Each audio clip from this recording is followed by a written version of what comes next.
അച്ഛൻ ഇതുവരെ എന്നോടൊന്നും ആവശ്യപ്പെട്ടിട്ടില്ല. സ്വയം മറന്ന് മറ്റുള്ളവർക്ക് വേണ്ടി തണലാവുകയായിരുന്നു. ഞങ്ങളുടെ ചെറിയ ലോകത്തു നിന്നും പറന്നു വരാൻ വീഴാൻ തുടങ്ങുമ്പോൾ വിരൽത്തുമ്പ് തന്ന കാലം തൊട്ട് മറ്റുള്ളവർക്ക് വേണ്ടി അച്ഛൻ തണലാവുകയായിരുന്നു. പലപ്പോഴും എൻ്റെ വളർച്ചയിലുള്ള അഭിമാനം എത്ര മറച്ചാലും ആ കണ്ണുകളിൽ നിന്ന് എനിക്ക് കാണാമായിരുന്നു. പലപ്പോഴും ജീവിതം മറന്നുള്ള ഓട്ടത്തിനിടയിൽ, തിരക്കുകൾക്കിടയിൽ എപ്പോഴൊക്കെയോ സമയത്തിൻ്റെ കണക്കുകൾ തെറ്റിത്തുടങ്ങിയിരുന്നു.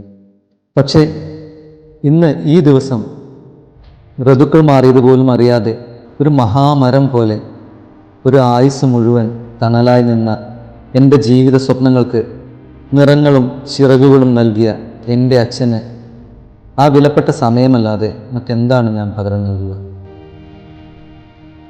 പിന്നിട്ട വഴികളിൽ അച്ഛൻ അണിയാത്ത വേഷങ്ങൾ വളരെ കുറവായിരുന്നു.